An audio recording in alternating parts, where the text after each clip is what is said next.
자, 여러분들 안녕하세요. 반갑습니다. 이번 시간에는 콜레스테롤 뭔가 들어본 적 있을 거예요. 그렇죠? 그런데 이 콜레스테롤 이 말이 사실은 우리 일상생활에서는 그렇게 긍정적이지 않은 그런 느낌으로 많이 다가오는 건 사실입니다. 자, 그래서 콜레스테롤에 대해서 이번 시간에는 좀 알아볼 건데요. 콜레스테롤의 구체적으로 정체가 뭔지, 왜 문제가 되는지 이런 것을 알아보려면 자, 사람을 그 기본으로 우리 생명 이렇게 이제 접근을 했을 때 생명의 기본은 세포죠. 사람 같은 경우는 이 세포가 무지무지 많이 모여서 이루어진 이런 생명체를 우리 다세포 생물 그렇게 얘기를 합니다. 자, 그러면 다세포 생물에서는 세포가 많이 있으니까 세포와 세포 사이에는 뭔가 좀 구분이 필요하겠죠? 이렇게 구분을 하는 것을 우리 세포막 이렇게 얘기를 해요. 이 세포막이 인지질 뭐 이런 것들이 이제 그 세포막을 구성하는 성분인데 콜레스테롤도 중요한 성분 중에 하나입니다. 자, 그렇다면 인지질, 콜레스테롤 뭐 그 밖에 세포 안팎으로 뭐 들어야 할 물질들이 있으니까 당연히 통로도 필요하겠죠. 그러니까 뭐 단백질 뭐 이런 것들도 통로 단백질 이런 것들도 필요할 텐데 그건 여기서 지금 거론할 얘기는 아니고요. 자, 일단 세포막 구성 성분 중에 하나다. 그거를 기억을 해 두시고 콜레스테롤은 또한 이게 호르몬을 만드는 기본 재료다. 요것을 생각해 둬야 됩니다. 그러니까 세포막은 크게 보면 세포막 구성 콜레스테롤은요. 세포막 구성과 그 다음에 호르몬을 만드는 재료다. 이런 것들을 기억해 두시면 좋겠어요. 자, 이 얘기입니다. 콜레스테롤은 세포막 성분이고 호르몬 재료다. 호르몬 재료, 뭐 예를 들어서 테스토스테론, 뭐 이런 그 남성 호르몬 뭐 이런 거 있죠. 요 테스토스테론이나 코티솔 호르몬 뭐 이런 것들이 바로 이 콜레스테롤로 만들어진다 하는 것이죠. 자, 그 다음에 그렇다면은 이 콜레스테롤 없으면 사람은 죽을 수도 있습니다. 그러니까 뭐가 필요하겠어요? 당연히 섭취해야 되겠죠. 그런데 사람이 섭취해서 콜레스테롤을 보충하는 것은 대략 한 20% 정도밖에 안 되고 한 80%는 뭐예요? 80%는 우리 몸 안에서 특히 간 여기에서 합성을 해냅니다.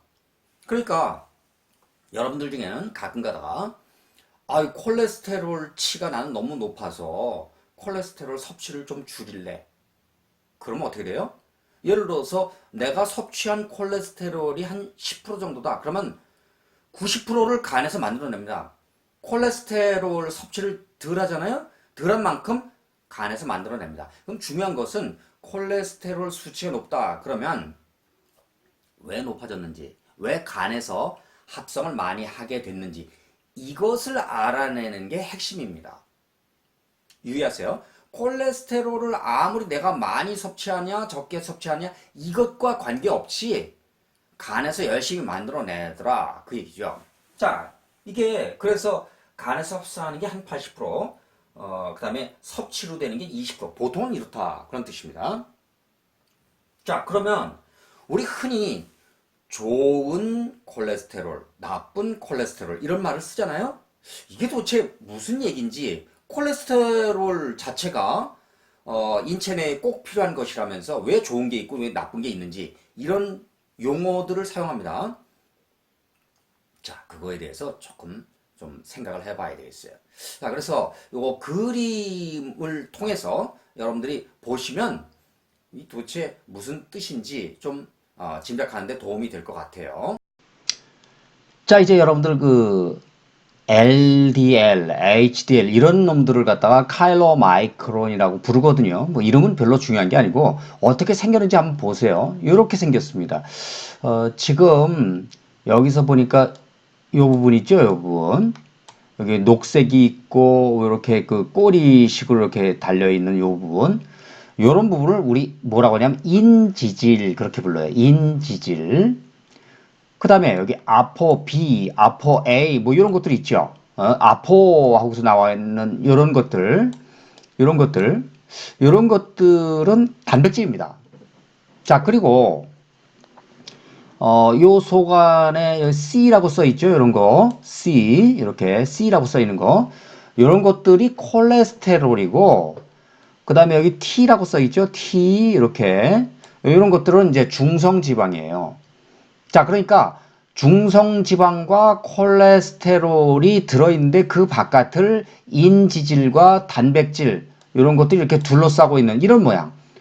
이런 모양을 갖다가, 우리 그 HDL, LDL 이런 것들이 가지고 있는 공통적인 성질입니다. 그런데 밀도가 높다 낮다 뭐 가지고 나타나냐? 요거 단백질이죠. 예, 아포 A, B, C, D. 요거 단백질이 어떻게 구성됐냐에 따라서 밀도가 높다 낮다 이렇게 갈라집니다. 자, 그러니까 일단 생김새가 이렇게 됐다 하는 거예요. 요거 참고해 두시고요. 자, 어떻게 그림 잘 보셨어요? 그러면 그 그림을 통해서 우리 지켜본 내용 바탕으로 해서 잠깐 좀 설명 좀 하기로 하겠습니다. 우리 흔히 HDL 그러면 High Density Lipoprotein 그래서 밀도가 높다는 뜻입니다. 그 다음에 LDL 그러면 요거는 Low Density니까 저밀도. 자, 그래서 무슨 얘기냐면은 HDL은 흔히 좋은 콜레스테롤, LDL 요거를 나쁜 콜레스테롤 이렇게 얘기하죠. 그런데 원래 본질적으로는 좋은 거 나쁜 거 이런 건 없는 거예요. LDL은 뭐 하는 데 쓰냐? 이 LDL은 칼슘과 함께 우리 그 혈관에 예를 들어서 혈관에 여러 가지 염증 반응이 일어났다. 염증 반응이 일어나면 그 구멍 생기면 큰일 나잖아요. 그렇죠? 피가 새 나가니까. 그러니까 이걸 메꾸기 위해서 긴급하게 LDL이 옵니다. LDL을 공급하면 이 LDL이 말하자면 메꿔주는 거예요. 혈관을 메꿔주는데 칼슘 도움을 받아서 메꿔줍니다. 자, 그러다 보니까 생기는 부작용이 뭐냐면 칼슘이 LDL 함께 요 녀석이 무언가 혈관을 보수하다가 이제 생성되고 남는 여분의 칼슘 이런 것들이 이제 문제가 되거든요. 그런 것들이 현장에서 예를 들어서 뭐 혈관에 남았다. 그러면 칼슘 성분 때문에 탄산칼슘 이런 것들이 이제 원인이 됩니다. 그렇게 해서 혈관을 딱딱하게 만들어줘요. 그게 바로 동맥경화라는 얘기입니다. 자, 그러다 보니까 이 동맥경화 때문에 콜레스테롤을 낮추는 물질, 이게 이제 스타틴 계열이거든요. 스타틴 뭐 다양한 물질들이 있어요. 이 스타틴 계열의 물질들을 우리 흔히 복용을 하게 됩니다. 그 콜레스테롤 저하제 이렇게 얘기를 하죠. 그런데 이게 문제는 뭐냐면은 콜레스테롤 합성을 저하시키는 거예요. 자, 그래서 간 기능이 저하가 되니까 콜레스테롤 저하제를 복용하는 사람은 당연히 한 4, 5개월, 한 4개월 정도에 한 번씩은 간 기능 검사를 합니다. 간 수치 조사를 해서 괜찮은지, 얼마나 문제가 있지 않은지, 그런 걸 이제 체크를 하게 되죠. 자, 그런데 이 간 기능이 저하가 되면서 뭐가 또 문제냐면은 간에서 합성이 되는 코큐텐이라고 하는 물질이 있어요. 코큐텐은 말하자면은 여러분들 그 자동차 시동을 걸 때 점화 플러그처럼 불꽃을 팡 튕겨주는 이런 구실을 합니다. 항산화제이기도 하고요. 이런 게 저하가 됩니다. 그러니까 당연히 에너지가 좀 문제가 되겠죠. 그래서 아주 그 에너지 문제가 생기니까 그냥 기운도 없고 막 이렇게 축 처지게 되죠. 이게 이제 문제가 되고 그 다음에 치매, 알츠하이머, 뇌의 한 70%가 콜레스테롤로 이루어져 있거든요. 자, 그러다 보니까 치매, 알츠하이머 요것들이 이제 스타틴을 복용한 이후 상당 시간을 두고 이게 이제 서서히 이런 문제가 발생한다 이런 얘기가 있어요. 근데 이거에 반대되는 그런 연구 결과도 있기 때문에 이거는 뭐 명확하게 이렇다 이렇게 치매, 알츠하이머가 뭐 스타틴 때문이다 이렇게 주장하기는 조금 어려운 측면이 있긴 합니다. 참고하세요. 반대되는 그런 그 연구 결과도 있습니다.